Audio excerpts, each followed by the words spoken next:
அனைவருக்கும் வணக்கம். Welcome to our channel ready learn achieve Aranilai அகாடமிக்கு தங்களை அன்புடன் வரவேற்கிறேன். ரொம்ப ஒரு முக்கியமான விஷயம் தான். இந்து அறநிலைத்துறையில இருந்து என்ன பண்ணியிருக்காங்கன்னா 290+, அதாவது கிட்டத்தட்ட 300 கிட்ட பணியிடங்கள் கொடுத்திருக்காங்க. இதை நம்ம போட வேணாம் தான் நினைச்சோம். பட் இதுல என்ன அப்படின்னு பாத்தீங்கன்னா டிப்ளமோ, அதாவது மெக்கானிக்கல், சிவில், எலக்ட்ரானிக்ஸ் எல்லாத்துக்குமே கொடுத்துருக்காங்க. அதே மாதிரி degree 8th 10th 12th degree, diploma எல்லா விதமான பணியிடங்களுக்கு உண்டான வேகன்சியை அனௌன்ஸ்மெண்ட் பண்ணியிருக்காங்க. அதோட கடைசி தேதி எப்பன்னு பாத்தீங்கன்னா 8/1/2025. அதுல எப்படி ஆன்லைன் அப்ளிகேஷன் பண்றது, என்னென்ன போஸ்டிங் கொடுத்துருக்காங்க, எப்படி அப்ளை பண்றது, எல்லா விதமான டீட்டெயில்ஸையும் ஒரே வீடியோல நம்ம பார்க்க போறோம். கண்டிப்பா நம்ம சேனலுக்கு இந்த விஷயம் முக்கியமான விஷயமா தான் இருக்கும். ஏன்னா டிப்ளமோ எல்லா டிபார்ட்மெண்ட்ஸ்க்குமே கொடுத்துருக்காங்க. அந்த ஒரு ரீசன் தான். ஓவராலா எல்லாத்தையும் பத்தியும் பார்க்க போறோம். மறக்காம நம்ம சேனலை சப்ஸ்கிரைப் பண்ணிக்கோங்க. ஆன்லைன்ல இது நேரடியாக தான் அப்ளை பண்ண முடியும், ஆன்லைன்ல அப்ளை பண்ண முடியாது. அது எப்படி பண்றது, என்ன பண்றது எல்லாத்தையுமே உங்களுக்கு நம்ம டீட்டெயிலா சொல்ல போறோம். கண்டிப்பா நம்ம சேனலை சப்ஸ்கிரைப் பண்ணி உங்க ஃப்ரெண்ட்ஸ் எல்லாருக்கும் ஷேர் பண்ணி விடுங்க. பாத்தீங்கன்னா அருள்மிகு தண்டாயுதபாணி சுவாமி திருக்கோயில் பழனி. பழனியில இருக்கக்கூடிய கோயிலுக்கான முக்கியமான வேகன்சி தான் 300 பணியிடங்கள். இது வருஷம் விடுவாங்க. வேலை வாய்ப்பு அறிவிப்பு நாள் 3/12/2024, 2-3 நாள் ஆச்சு. சரிங்களா? அதுக்கு ஏஜ் என்ன இருக்கும் அப்படின்னு பாத்தீங்கன்னா 1/7/2024 இருந்து 18 வயசுல இருந்து 45 வயசுக்குள்ள இருக்கணும் அப்படின்றத சொல்லிட்டு இருக்காங்க. அதுக்கப்புறம் ரொம்ப முக்கியமான விஷயம் என்ன அப்படின்னு பாத்தீங்கன்னா இந்து மதத்தை சார்ந்தவரா இருக்கணும். இது ரொம்ப முக்கியமான விஷயம்.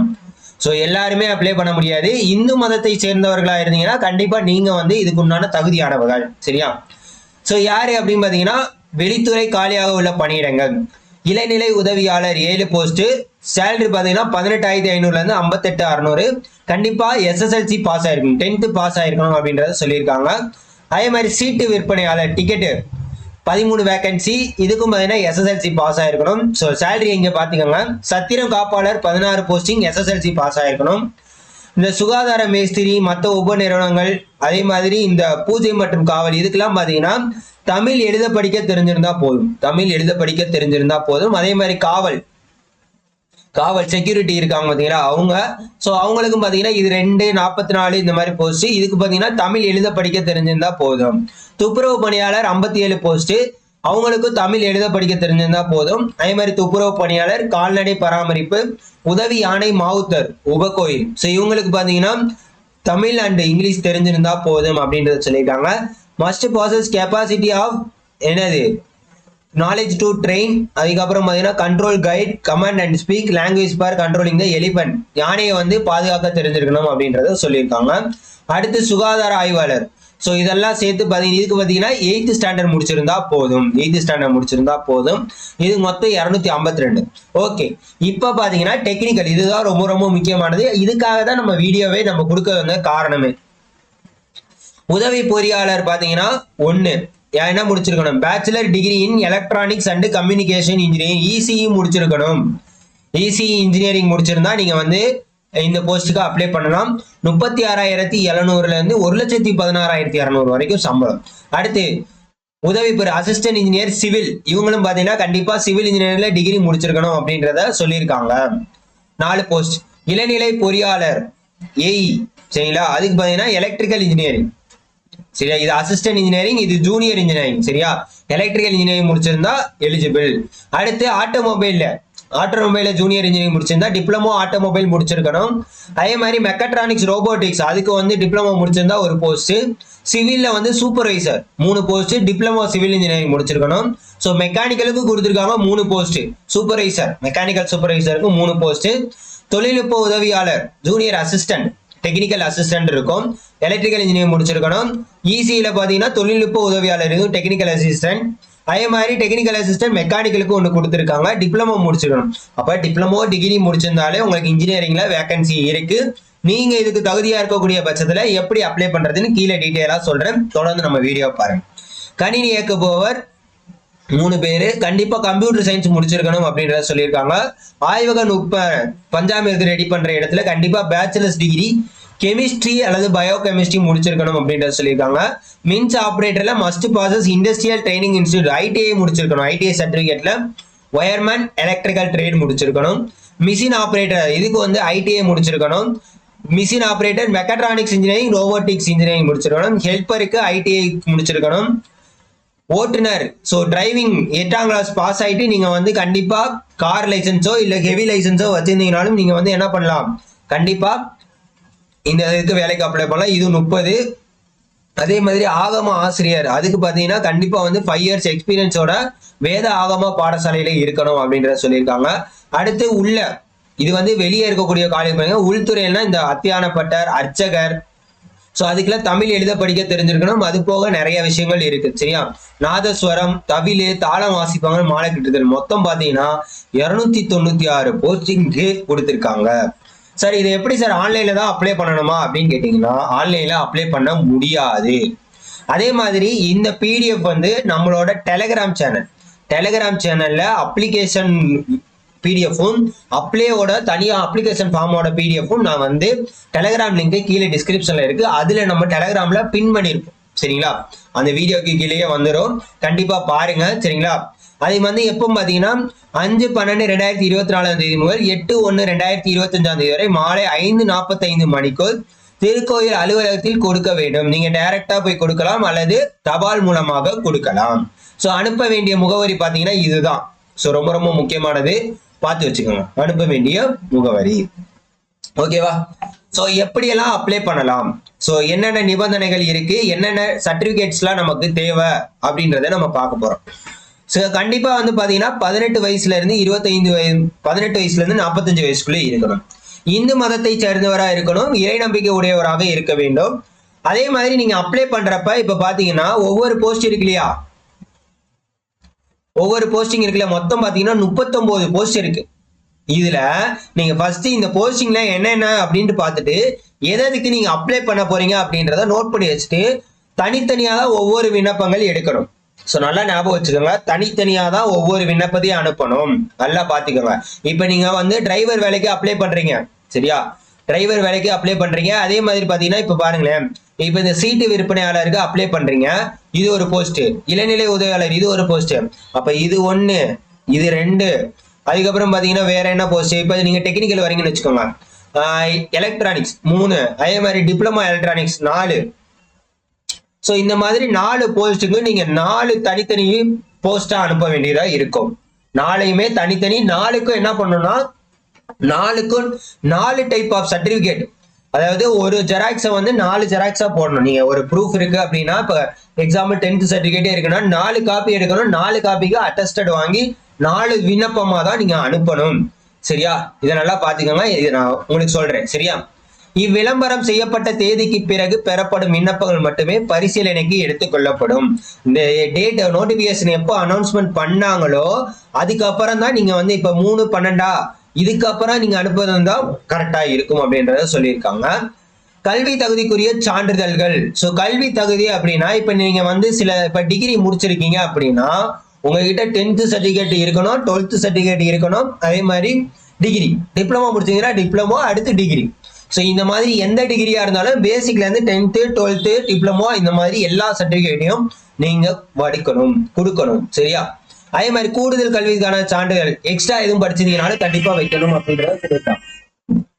நெக்ஸ்ட், ஆதார், வாக்காளர் அடையாள அட்டை, குடும்ப அட்டை போன்ற பிற ஆவணங்களுக்கு அரசிதழ் பதிவு பெற்ற அலுவலரிடம் சான்றொப்பம் பெற்ற அனுப்பப்பட வேண்டும். அதாவது கெஜெட்டட் ஆபீசர் அட்டஸ்டட் காப்பி. நீங்க என்னென்ன சான்றிதழ்லாம் அனுப்புறீங்களோ அது எல்லாமே கிரீன் இங்க்ல சைன் பண்றவங்களோட சிகிலோட சைன் பண்ணி இருக்கணும் அப்படின்றத சொல்லியிருக்காங்க. அடுத்து, விண்ணப்பதாரர் வயதிற்கான சான்று ஆவணம் அல்லது கல்வி நிலையத்தால் வாங்கப்பட்ட மாற்று சான்றிதழ் நகல் இணைக்கும். அதாவது டிசி, அதுதான் வந்து பத்துக்கும் அதே மாதிரி பாத்தீங்கன்னா டிசிக்கும் அவங்க எடுத்துக்குவாங்க அப்படின்றத சொல்லியிருக்காங்க. விண்ணப்ப படிவத்தில் விவரங்கள் முழுமையாக பூர்த்தி செய்யப்படாமலும், இதெல்லாம் ரொம்ப ரொம்ப இன்ஸ்ட்ரக்ஷன்லாம் கண்டிப்பா படிச்சுக்கோங்க சரியா. விண்ணப்ப படிவத்தில் விவரங்கள் முழுமையாக பூர்த்தி செய்யப்படாமலும் கேட்கப்பட்ட சான்றிதழ்கள் இணைக்கப்படாமலும் பெறப்பட விண்ணப்பங்கள் ஆரம்ப நிலையில் நிராகரிக்கப்படும். கரெக்டான அந்த நகல்கள் இல்லாமலையோ இல்ல பூர்த்தி கரெக்டா செய்யலையே அப்படி ஃபார்ம் ஃபில்அப் பண்றது தப்பா ஃபில் பண்ணிட்டாலும் உங்களுக்கு நிராகரிக்கப்படும், ரிஜெக்ட் ஆயிரும் சொல்லியிருக்காங்க. நான் ஃபார்ம் ஃபில்அப் பண்றது எப்படின்றத சொல்லிடுறேன். தேர்ந்தெடுக்கப்படும் பணியாளர் இத்திருக்கோயிலின் உபகோயில்களும் உப நிறுவனங்களும் பணியிட மாற்றுதல் செய்யப்படுவர். சரியா, உள்ளேயே வந்து மாற்றங்கள் ஏற்படும். பணிக்கு தேர்வாகும் விண்ணப்பதாரர் பணியில் சேர வரும் நேரத்தில் விண்ணப்பதாரர் வசிக்கும் எல்லைக்கு உட்பட்ட காவல் நிலையத்தில் விண்ணப்பதாரர் மீது குற்றவியல் நடவடிக்கை ஏதும் இல்லை என்ற சான்றிதழ், உடல் தகுதி சான்றிதழ்கள் அசல் சமர்ப்பிக்கப்படும். உங்க மேல எதுவும் கேஸ் இல்லை, நீங்க வந்து பிசிக்கல் ஃபிட்னஸ் சர்டிபிகேட்டும் வாங்கிட்டு வரணும் அப்படின்றத சொல்லியிருக்காங்க. விண்ணப்பங்களை அனுப்பும் போது மேல் உரையின் மீது பதவியின் பெயரை, எந்த போஸ்டுக்கு நீங்க அப்ளை பண்றீங்களோ, இப்ப நான் இளநிலை உதவியாளர் போஸ்ட் வரிசை எண் 1னா இந்த நம்பரும் இந்த போஸ்டிங்கையும் போட்டுட்டு நீங்க என்ன பண்ணணும், அப்ளை பண்ணணும். அதை வந்து நேரிலோ இல்ல அஞ்சல் மூலமாக அனுப்பப்பட வேண்டும். நேர்முக தேர்வில் கலந்து கொள்வதற்கு எவ்வித பயணப்படியும் வழங்கப்பட மாட்டாது. டைரக்டா இன்டர்வியூ வரப்ப எந்தவித பயணப்படியோ வழங்கப்பட மாட்டாது. உங்களுக்கு காசோ இந்த பஸ் காசோ பஸ் ஃபேரோ எதுவுமே கொடுக்க மாட்டாங்க. விண்ணப்பதாரர் விண்ணப்பத்தில் குறிப்பிடப்படும் கல்வி தகுதி மற்றும் பிற தகுதிக்குரிய ஆவணங்களை அசல் சான்றிதழ்கள் நேர்முக தேர்வின் போது கண்டிப்பாக கொண்டு வரப்பட வேண்டும். இப்ப நீங்க ஜெராக்ஸ் காப்பியா கொடுக்குறீங்கல்ல, அந்த ஜெராக்ஸ் காப்பியோட ஒரிஜினல் காப்பி நீங்க டைரக்டா இன்டர்வியூ அட்டன் பண்ண போறப்ப கண்டிப்பா கொண்டு போகணும். அப்படி நீங்க கொண்டு போகல அப்படின்னா கண்டிப்பா என்ன பண்ணிடுவாங்க, ரிஜெக்ட் பண்ணிடுவாங்க. அதே மாதிரி அது ஃபேக்கான சர்டிபிகேட்டா இருந்துச்சுனாலும் அதை வந்து உங்களை வந்து கண்டிப்பா என்ன பண்ணுவாங்க, ரிஜெக்ட் பண்ணிடுவாங்க. நிர்ணயிக்கப்பட்ட காலக்கெடுவிற்குள் எறப்படும் விண்ணப்பங்கள் மட்டுமே பரிசீலனைக்கு ஏற்றுக்கொள்ளப்படும். மேலும் தகுதியான விண்ணப்பதாரர்கள் மட்டுமே பரிசீலனைக்கு பின்னர் நேர்முக தேர்விற்கு அழைக்கப்படுவார். சோ நீங்க வந்து கண்டிப்பா குறிப்பிட்ட அந்த 8ஆம் தேதிக்குள்ள நீங்க அனுப்பியிருக்கணும். அதை வந்து அவங்க வெரிஃபிகேஷன் பண்ணிட்டு கூப்பிடுவாங்க இன்டர்வியூக்கு. தகுதி இல்லாத விண்ணப்பங்களுக்கு திருக்கோயிலிருந்து எவ்வித தகவலும் அனுப்பப்பட மாட்டாது. இதனால பாத்துக்கலாம், செலக்ட் ஆனவங்களை கண்டிப்பா கூப்பிடுவாங்க. நீங்க செலக்ட் ஆகலைங்கன்னா கண்டிப்பா அங்க இருந்து உங்களை வந்து செலக்ட் பண்ணியிருக்கோம் மட்டும்தான் நோட்டிபிகேஷன் வருமே தவிர செலக்ட் பண்ணாததுக்கு எந்தவித தகவலும் அனுப்பப்பட மாட்டாதுன்றதை தெளிவா சொல்லியிருக்காங்க. விண்ணப்பதாரர்கள் வழங்கப்படும் சான்றுகள் அனைத்தும் சம்பந்தப்பட்ட துறைகளின் மூலம் உண்மைத்தன்மை குறித்து பரிசீலனைக்கு உட்படுத்தப்படும். நீங்க கொடுக்கறதெல்லாம் உண்மையா அப்படின்றத செக் பண்ணுவாங்க. அரசு பணி மற்றும் பொது நிறுவனங்கள் இதர திருக்கோயிலில் பணிபுரிந்து தண்டனை காரணமாக பணி நீக்கம் செய்யப்பட்டவர்கள் விண்ணப்பிக்க தகுதியற்றவர்கள். நீங்க ஏதாச்சும் தவறு பண்ணியிருந்து அந்த ஒர்க்ல இருந்து ரிஜெக்ட் ஆயிருந்தீங்க இல்ல கேஸ்ல மாட்டிருந்தீங்கன்னா உங்களுக்கு வந்து ரிஜெக்ட் பண்ணிடுவோம் அப்படின்றத சொல்லியிருக்காங்க. பூர்த்தி செய்யப்படாத விண்ணப்பங்களும் சான்றிதழ் நகல்கள் இணைக்கப்படாத விண்ணப்பங்களும் காரணம் தெரிவிக்கப்படாமல் நிராகரிக்கப்படும் அப்படின்றத சொல்லியிருக்காங்க. சோ இதெல்லாமே இந்த விதிகளுக்கு இந்து அறநிலையத்துறைப்படி விதிகளுக்கு உட்பட்டது அப்படின்றத சொல்லியிருக்காங்க. தேர்வு முறையானது அடிப்படை கல்வி தகுதி, அனுபவம், செயல்முறை தேர்வுகள், கூடுதல் தகுதி, நேர்முக தேர்வு. சோ இந்த அடிப்படையில தான் அவங்க என்ன பண்ணுவாங்க, தேர்வு பண்ணுவாங்க. இதை வச்சுதான் அவங்க மார்க்கும் கொடுப்பாங்க அப்படின்றத சொல்லியிருக்காங்க. ஸோ இதோட பிடிஎஃப் வந்து நீங்க இந்த வெப்சைட்ல இருந்தும் டைரக்டா எடுத்துக்கலாம். இதோட வெப்சைட்டோட லிங்கை நான் கீழே டிஸ்கிரிப்ஷன்ல வைக்கிறேன். அதே மாதிரி பாத்தீங்க அப்படின்னா டெலிகிராம் சேனல்ல நான் டைரக்டா பிடிஎஃப் போட்டிருப்பேன், அதையும் பாத்துக்கணும். இதை வந்து இலவசமாக பதிவு செய்யலாம். இல்லாட்டி திருக்கோயில டைரக்டா பழனி சைடு இருந்தீங்கன்னா நீங்க 50 ரூபா கொடுத்து ஆபீஸ் நேரங்கள், அதாவது அலுவலக நாட்கள்ல மட்டும்தான் வாங்கிக்க முடியும். பூர்த்தி செய்யப்பட்ட விண்ணப்பங்களை உரிய சான்றுகளை அஞ்சல் உரையில் பணியிடை வரிசை எண், அதாவது இந்த வரிசை எண் என்ன, 1 இளநிலை உதவியாளர் இந்த பணியிடத்திற்கான விண்ணப்பம் அப்படின்றத குறிப்பிட்டு சோ இவங்களுக்கு அனுப்பணும். குறிப்பிட்டு தான் இந்த முகவரிக்கு நேரடியாகவோ அஞ்சல் மூலமோ அனுப்பப்படணும். அதே மாதிரி 25 ரூபா மதிப்புள்ள ஸ்டாம்பையும் அஞ்சல் உரையுடனும் இணைத்து அனுப்பப்பட வேண்டும். 8/1/2025 5:45 மணிக்குள்ள கண்டிப்பா போயிருக்கணும் அப்படின்றத சொல்லியிருக்காங்க. ஸோ இதுதான் ஓவராலா ரூல்ஸ் அண்ட் ரெகுலேஷன்ஸ். ஸோ இப்போ எப்படி அப்ளை பண்றதுன்னு பார்த்துருவோம். இந்த பிடிஎஃப்ல இருக்க இன்ஸ்ட்ரக்ஷனை உங்களுக்கு புரியலனாலும் தயவு செய்து இன்னொரு தடவை போய் பாருங்க, சரியா? ஸோ எப்படி அப்ளை பண்றது அப்படின்றத நான் உங்களுக்கு ஒரே வீடியோல சொல்லுவேன். ஓகே, இப்போ பாத்தீங்கன்னா ஃபர்ஸ்ட் வந்து பதவியின் பெயர். இப்போ வந்து நீங்க எந்த போஸ்டிங்கும் அப்ளை பண்றீங்களோ இளநிலை உதவியாளர், அப்ப இளநிலை உதவியாளர் இதை நீங்க உங்க கைப்பட எழுதணும், சரிங்களா? இளநிலை உதவியாளர். அதே மாதிரி ஒரு போஸ்டுக்கு ஒரு அப்ளிகேஷன் ஃபார்ம். இப்ப நீங்க 5 போஸ்ட் 10 போஸ்ட்னா 10 அப்ளிகேஷன் ஃபார்ம் வாங்கி 10 போஸ்டா நீங்க அனுப்பணும், சரியா? அதையும் நிறைய பேர் யோசிப்பாங்க, சார் 10 போஸ்ட் தனித்தனியா அனுப்பணுமா இல்லை ஒரே நேரம்? நீங்க 10 போஸ்ட் தனித்தனி இது கவருக்குள்ள போட்டுட்டு ஒரே நேரத்துல போய் அனுப்பினாலும் ஓகே தான். ஆனா ஒவ்வொரு போஸ்டிங்கும் தனித்தனியா தான் நீங்க அப்ளை பண்ணணும். ஸோ இந்த இடத்துல பாஸ்போர்ட் சைஸ் போட்டா உங்களோடது ரீசெண்டா எடுத்ததை கண்டிப்பா வந்து போடுங்க. ஸோ இதுல என்னென்ன அட்டஸ்டட் இந்த இதுல வந்து பாத்தீங்கன்னா நம்ம அந்த நகல் சான்றிதழ்கள்லாம் இருக்குல்ல, அந்த நகல் சான்றிதழுக்கு கவர்மெண்ட் ஆபீசர்கிட்ட வந்து அட்டஸ்டட் அப்படின்னு சொல்லிட்டு சிகில் வச்சு சைன் வாங்கணும் பச்சை இங்கில. ஸோ அது வந்து இந்த இடத்துல போட்டோலையும் இந்த இடத்துல ரவுண்டு வச்சு இந்த இடத்துல சிகில் வச்சு நீங்க சைன் வாங்கணும். இது நீங்க தான் அப்படின்றதுக்கு ப்ரூஃப்காக. உங்களோட பெயர் தந்தை, கணவர், பாதுகாப்பு யாரோ அதை போட்டுருங்க. பிறந்த தேதி மற்றும் வயது, பள்ளி சான்றின் நகல் இணைக்கப்பட வேண்டும். இது ஒண்ணு ஞாபகம் வச்சுக்கோங்க. 10 சர்டிபிகேட் எல்லாத்தையும் டிசி, இது ஒரு சர்டிபிகேட். சோ இதை நீங்க பாத்துக்கோங்க. பிறந்த தேதி மற்றும் வயதை இங்க எழுதிடணும். சரியா?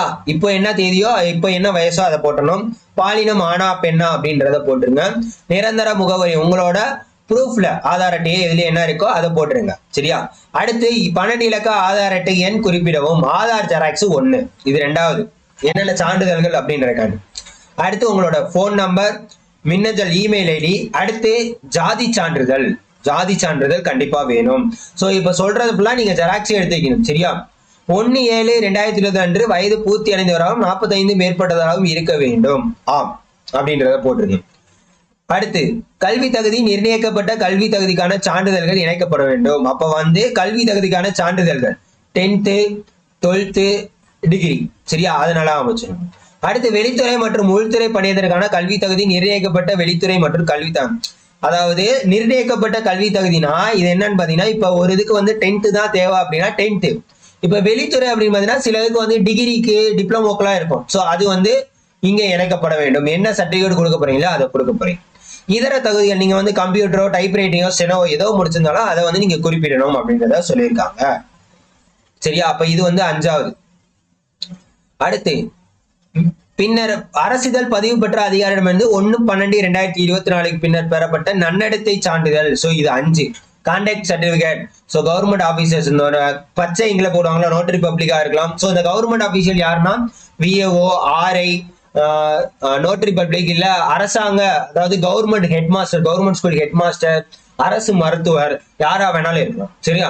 அதே மாதிரி ஸ்கூல் ஆர் காலேஜ்ல இருக்கக்கூடிய கான்டாக்ட் சர்டிபிகேட். இது எல்லாமே நீங்க, இது 6வது சர்டிபிகேட். சரியா? இது எல்லாமே நீங்க ஃபில் பண்ணணும். அடுத்து குற்றவியல் நடவடிக்கை இருக்குன்னா அதை பத்தின டீடைல்ஸ் ஆமா இல்லை, இல்லைன்னா இல்லைன்றத கொடுத்துடணும். இதை அடிச்சிடணும். சரியா? அடுத்து விண்ணப்பிக்கும் பணியில் முன் அனுபவம் இருப்பின், எக்ஸ்பீரியன்ஸ் ஏதாச்சும் இருந்துச்சுன்னா அதோட டீடைல்ஸ் என்னன்னு கொடுத்துட்டு அதோட சான்றிதழ். சரியா? அடுத்து பொதுவானவனா இது நார்மல். அதே மாதிரி இந்து சமய அறநிலைத்துறை ஆளுகையின் கீழ் உள்ள முதுநிலை அல்லாத, சோ ஆல்ரெடி யாரும் இந்து சமய அறநிலையத்துறையில உங்களோட யாரு வேலை பார்க்குறாங்களா அப்படிங்கிறத அவங்களோட டீட்டெயில்ஸை ஃபில் பண்ணணும். இதுல ரொம்ப முக்கியமான விஷயம்னா டீட்டெயில்ஸ் எதுவும் நீங்க ஃபில் பண்ணல அப்படின்னா இந்த இடத்துல ஒரு கோடு கண்டிப்பா போட்டே ஆகணும். சரியா? இதை நல்லா பாத்தீங்க. இந்த கோடு போடாமலையோ, அது வந்து கோடு போடாம விட்டுட்டீங்க அப்படின்னா உங்களோட ஃபார்ம் வந்து ஃபில்அப் ஆகல அப்படின்னு நினைச்சிட்டு நிராகரிச்சிருவாங்க. ஸோ அதனால கவனமா பாருங்க. அதே மாதிரி இப்ப நீங்க தந்தை பெயர் போடுறீங்கன்னா கணவர் பாதுகாவலரை அடிக்கணும், தந்தை மட்டும்தான் இருக்கணும். இந்த மாதிரி தவறுதலும் பண்ணிடாதீங்க. சரியா? சோ உறுதிமொழி, இந்த இடத்துல உங்க பெயரு, உங்க அப்பா பெயரோ இல்ல கணவர் பெயரோ போட்டுட்டு நாள், இடம், உங்களோட கையொப்பம் இதை போட்டுட்டு அந்த கவரை வாங்கிட்டு ஸ்டாம்பை ஒட்டி என்ன பண்ணணும், இந்த இதுக்கு அனுப்பணும். 25 ரூபா ஸ்டாம்ப் வாங்கி இதுல ஒவ்வொரு போஸ்டிங், இப்ப 10 போஸ்ட்டுக்கு அனுப்புறீங்கன்னா நீங்க 10 போஸ்ட் ரெடி பண்ணணும். அதே மாதிரி என்னென்ன சர்டிபிகேட் அப்ளை பண்றீங்களோ அந்த 10 காப்பி ஜெராக்ஸும் ஒவ்வொரு இதுக்குள்ள தனித்தனியா இருக்கணும். இப்ப நான் சொன்னேன்ல இந்த 7 வகையான சர்டிபிகேட் இருக்குன்னு, இந்த 7 வகையான சர்டிபிகேட்டோட ஜெராக்ஸ் காப்பி அது வந்து என்னன்னா அட்டஸ்டட் காப்பி, அதாவது சிக்னேச்சர், பச்சை இங்கில சிக்னேச்சரோட இந்த அரசுதல் பெற்ற அலுவலரிடம் இருந்து என்ன அட்டஸ்டட் காப்பின்னு போட்டு சிகில் வச்சு சைன் போட்டிருக்கணும் அப்படின்றத நல்லா ஞாபகம் வச்சுங்க. எல்லாத்துலயுமே இருக்கணும். ஆதார் கார்டு எல்லாத்துலயுமே முக்கியமாக இருக்க வேண்டும். சரியா? ஸோ ஓவராலா வந்து இதுதான். ஸோ தயவு செய்து வேற எதுவும் டவுட்ஸ் இருந்தாலும் கீழே தாராளமா கேளுங்க. மறக்காம நம்ம சேனலை சப்போர்ட் பண்ணுங்க. ஸோ இந்த எக்ஸாமுக்கு யாரெல்லாம் தகுதியா இருக்கீங்களோ தயவு செய்து அப்ளை பண்ணுங்க. ஏன்னா டிப்ளமோ டிகிரி லெவலுக்குலாம் கேட்டிருக்கிறது வந்து இதெல்லாம் பெரிய விஷயம்.